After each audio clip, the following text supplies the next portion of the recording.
Welcome back to OtakuDaiKun. Dai here, and for this video we'll be diving into some very dark subject matter. Anime villains. And not just any bad guys. Not just the bad guys with the largest kill streak, but the ones that are disturbingly horrible and commit acts so disgusting that we can't help but hate them with every fiber of our being. This doesn't mean we can't like them as villains, but that they truly embody evil down to their very core. As I'll be mentioning their stories and specific evil acts, realize that there will be spoilers, and some violent content. This video is not for children, and probably not for those with weak stomachs. Please heed that warning, and proceed at your discretion. These are in no particular order. So let's get on with it!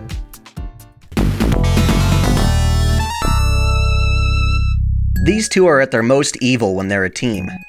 Kire Kotomine was an executioner for the church, a skilled assassin of heretics, essentially, before being called into the Holy Grail War as Tokiomi Tosaka's secret partner.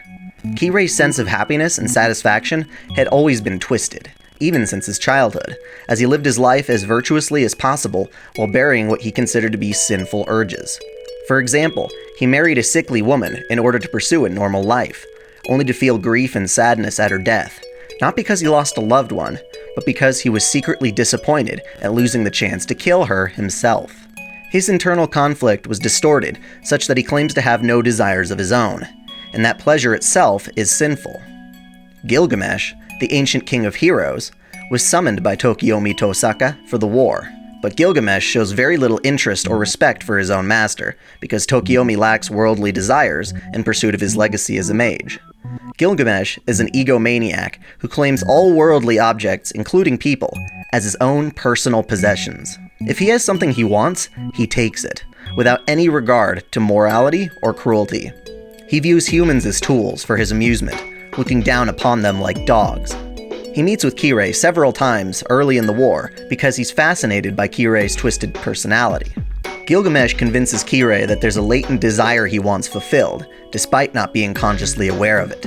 Curious to discover this desire, Kirei betrays his partner Tokiomi, stabbing him in the back, and forging a pact with Gilgamesh to obtain the Grail.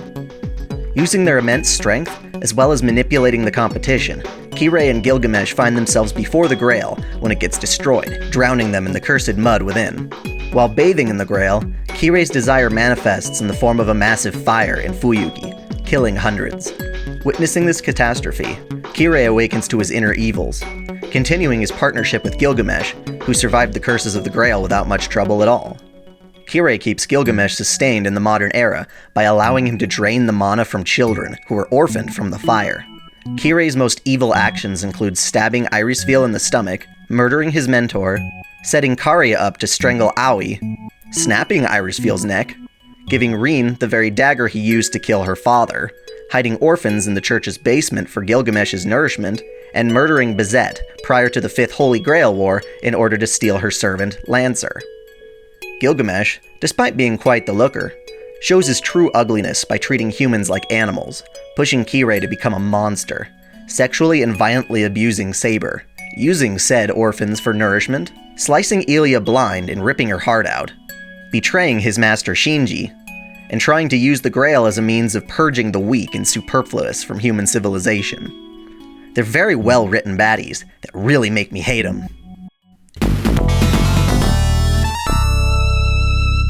In the world of psychopaths, an advanced computer system is able to evaluate the psychological stability of anyone within its boundaries.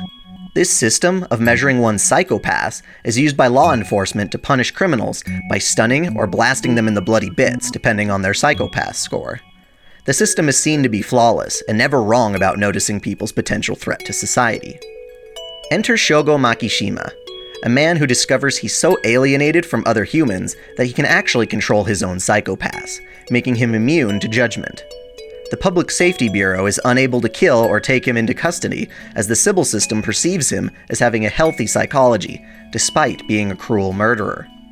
While Shogo feels that the Sybil system is turning humans into mindless followers, and as such wants to liberate humanity from its oppression, he does so from such a cruel mindset that his methods are equally corrupt, if not more so, than the system he's fighting.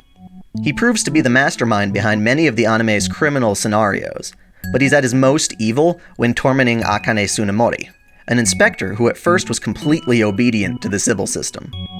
He takes one of Akane's friends, Yuki, hostage with a knife to her neck and urges Akane to shoot him with a regular gun, going against the civil system's evaluation.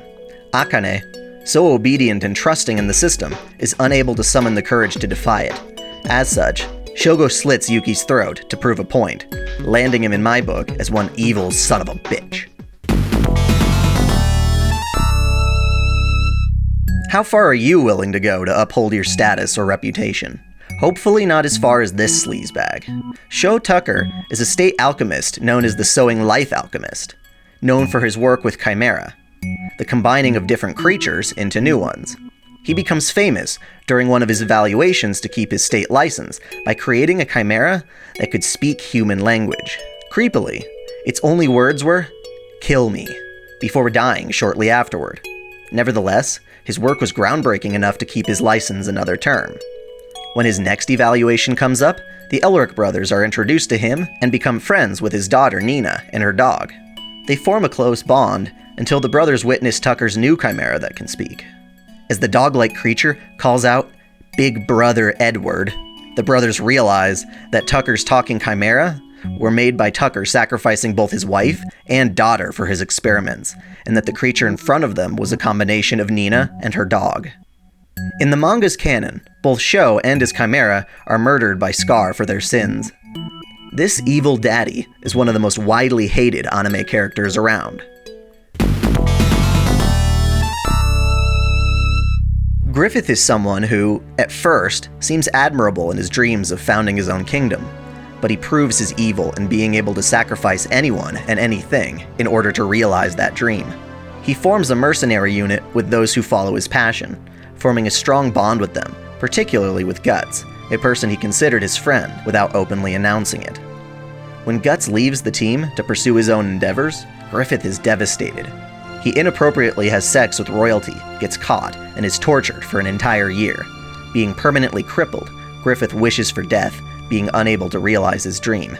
However, he is given the chance to be reborn as a God Hand, one of a group of powerful monstrous beings that serve the idea of evil, a godlike eldritch abomination. To obtain this power, Griffith must sacrifice his former comrades to the Apostles, mutated creatures, to which he ultimately does. He allows his comrades to be slaughtered by the creatures, and in further cruelty, rapes Guts' lover Casca right in front of him, violating her unborn child, turning it into a deformed mutant. Now, Griffith's involvement in Berserk continues far beyond what I've described, but it was this moment in the story that Griffith became one of anime's filthiest villains.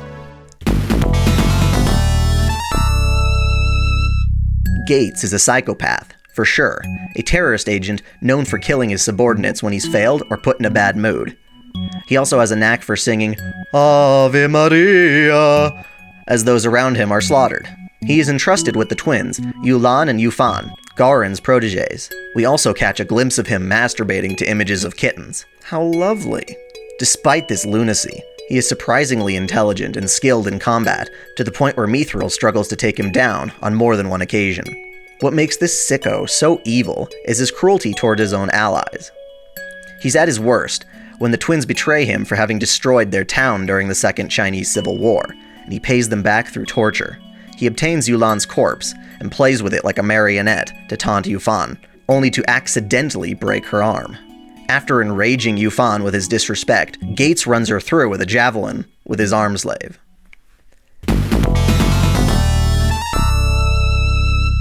This guy's not very well known, but I remember just how evil his crimes were regardless. Marco was a Navy officer who participated in Project Sunset, a fictional World War operation whereby soldiers sent to South America would commit atrocities on local communities to decrease their will to fight. This mainly consisted of skinning innocent victims alive and leaving them out on display. This operation turned Marco into a serial killer who would find female victims, connect his optical data to theirs, and flay their torsos in the shape of a t-shirt, forcing the victims to watch through his own eyes as it happened. If not for the next entry in this list, I would have crowned him the most disgusting anime villain around. But no, it gets worse. The Nasuverse has some pretty evil bastards in its ranks. but none quite as bad as Ryuunosuke and Caster from Fate Zero. Again, both of them are evil in their own right, but together they are a match made in hell. Ryuunosuke is a twisted serial killer who loves the colorful nature of human organs, toying with the innards of his victims. For fun, he uses the blood of some of his victims to perform a summoning ritual for demons he read about. This ultimately summons Caster, also known as the murderer Bluebeard. Ryuunosuke offers Caster a young boy as a sacrifice, and it appears that Caster is displeased and lets the boy free. In actuality, he summons a Cthulhu-esque monster in the hallway to devour and mutilate the boy, just as there was a shred of hope that he might escape. Caster, treating human despair as a measurable science, inspires Ryuunosuke, and the two proceed to commit the most gruesome crimes in anime history against kidnapped children. So gross, in fact, that the anime adaptation of Fate Zero doesn't even show the worst of what they do. For the sake of all our lunches, I won't show the manga illustrations that do cover these acts, but I'll mention that they keep kids in their sewer hideout and mutilate them in various ways. Ryuunosuke, in particular, uses their bodies to create art, such as making an umbrella out of a child's ribcage, and designing a human pipe organ by striking different intestines to cause various tones of human screaming, using Caster's magic to keep the children alive for the procedures. They are completely irredeemable, as Ryuunosuke convinces Caster that both virtue and blasphemy are forms of divine worship, justifying their actions as God's entertainment. The way in which these two are killed doesn't even begin to compensate for their atrocities. I'd like to take the time to talk about two other contenders for this list that aren't technically individual villains, but are more systematic or communal evils. The first is the Sonozaki family from Higurashi no Naku Koro ni. As punishment for loving someone the village deems unworthy, Shion Sonozaki's family forces her to rip out 3 of her own fingernails. The scene is so horrifically brutal and cruel that I won't show it, but it's just too evil to leave out of this list. Lastly, there's the haunted heavenly host school from Corpse Party. In the anime, a group of students wind up being teleported to the haunted school, where they are hunted and maimed by various foes. While there isn't necessarily one single person to blame for any of it, all the murders that corrupted the school, and all the spirits that infest it, form one collective evil that is so horrific it often makes me sick to my stomach just thinking about it. I'm not really a fan of either of these anime, but I want to be perfectly honest with what's out there. Most of these villains are from some truly great series that use these villains to show true justice and integrity on part of the heroes who face them. After all, the more evil someone is, the more urgent it becomes to stop them. Others in this list fall more specifically under the horror genre, and my ability to recommend these shows really goes as far as your love for gore and gross content. As such, I do not endorse any of them flat out, but look in the description below if you're curious about seeing more of any of these anime. I know there's more evil than what I presented in this list, so if you think of any disturbing villains, please mention them in the comments. I promise I'll make it up to you by making my next core episode something much nicer. If you like these sorts of videos, please like and subscribe to my channel for more anime goodness. Until then, celebrate your fandom.